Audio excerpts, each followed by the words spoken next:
Konosuba is a fantastic series. That'd be the first and foremost reason.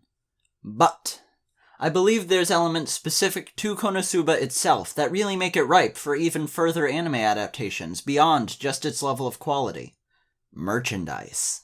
Let's face it, anime is first and foremost a business, and with the primary purpose of many anime adaptations merely being to advertise their source material, they can lack much of an incentive to make any more after a season or two, which is of course why the dreaded go read the manga ending is so prevalent. Konosuba is popular, like really popular, and with its cast of colorful and endearing characters, there's a whole range of figures, art books, and other merchandise to be made that will sell like hotcakes. That, along with what I imagine will be strong Blu-ray sales, just like the first season had, will mean that this is definitely a profitable property. Which is actually a big thing in an industry where it's been estimated that a full 30% of series will flat out fail to make their money back. Ever. And even those anime that do break even often require years to do so. With 4 of the current 11 light novels in the series having been adapted so far, there's plenty of material to work with, so executives and producers should have no qualms about greenlighting a 3rd season. I mean, hey, they've already announced another OVA to be bundled with the 12th volume of the light novel. Studio Dean is known for tending to be very willing to produce sequels too, and not just a single sequel season. They made 3 seasons of Junjo Romantica, will be airing the 4th season of Jigoku Shoujo, which they've now been adapting for over a decade later this year, and they've made 6 entire seasons of Hetalia so far. Of course, in addition to this corporate will, the staff behind Konosuba would also have to be raring to go. In his What's in an OP for the 2nd season, Jeff broke down just how many little touches were put into it that weren't really necessary, but absolutely enhanced the overall experience. And this sense of work being put in just because the people behind it are having fun with it shows up all throughout the series. The series' character designer and chief animation director has said that the more cuts I handled per episode, the happier I was, and if possible, I'd like to do an entire episode by myself. And reading through the entire interview with him that I'll link below, you can see many instances of scenes that had a lot of care put into them simply because he and others care about this series. I think the structure of Konosuba's season is a part of this enthusiasm as well. While some of you no doubt resent the fact that we only get 10 episodes a pop, having that slightly lighter workload that must be distributed and scheduled around really works wonders for this series. In a lot of anime, there are very clear low-priority episodes. In many instances, even episodes outsourced to entirely different studios just to prevent productions from totally falling behind or falling apart. And for all of the lack of polish in its animation, Konosuba has never felt like it had to compromise on its style or vision in order to catch up or keep up. The finale to Season 2 was honestly fucking mind-blowing. I mean, gosh, how many climaxes did it have that would have been season finale-worthy spectacles all on their own, each one getting progressively more hype than the last? It wasn't even a situation where all of the efforts were poured into a handful of impressive moments. That fun, bouncy, and expressive character animation we all love from the series was present throughout, and on top of all that, we got these incredible set pieces. There's a wonderful animation of the slime that would have very likely just been done with CG in a lot of other productions, followed by perhaps the most extravagant explosion for this series yet. This thing is truly a piece of art unto itself. It only gets better though.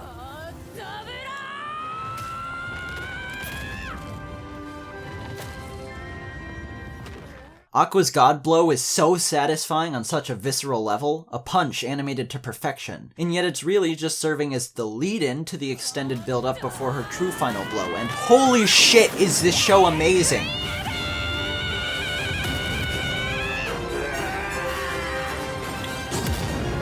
This production isn't even the final aspect of Konosuba that really lends itself to continued adaptation, because the writing really does as well. This finale showcased how even the standard humor for this series has remained fresh and entertaining.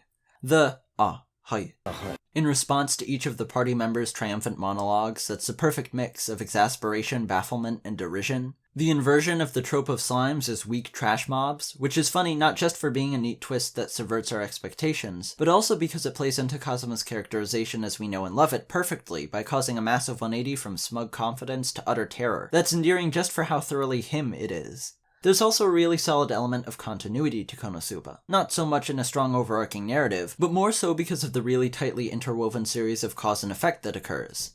Digibro brought it up in his video on Konosuba specifically in reference to how it enhances the comedy, but the sense that these aren't just disconnected episodic stories, but instead a linear progression of interrelated events really elevates the experience as a whole. I mean, look at what occurs in Season 2.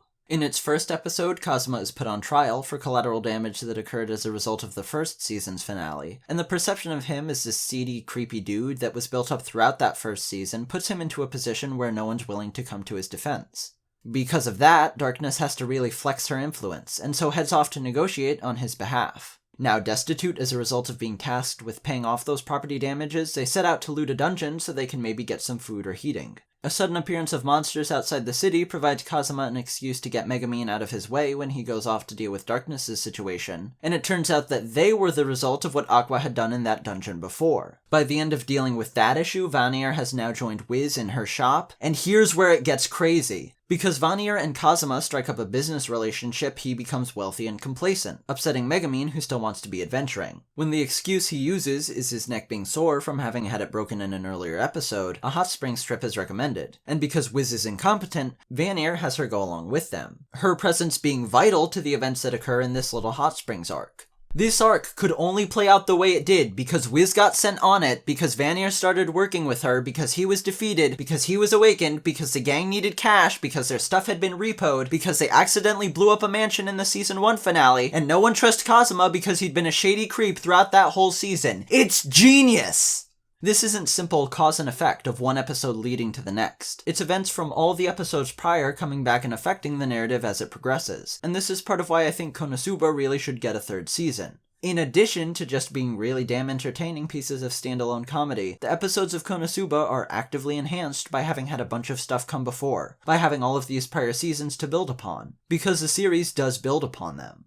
I mean, I know I'm probably preaching to the choir here, but Konosuba's actually pretty good, you guys, so, Season 3, please? There's some kind of Konosuba event upcoming that's been announced, so I've got my fingers crossed. Both for a Season 3 announcement, and that you'll consider supporting me on Patreon. Joining Bill, Sam, EasyMe69, Remy Goldschmidt, Joji Matthews, Culver James Kamai, Chris Wagner, Tincho37, Matchbox Matt, MathWiz97, Zach Penrith, Greg Greenwell, Cherry Boy Writer, Car Keys, and all of my other patrons in helping to enable and improve this content.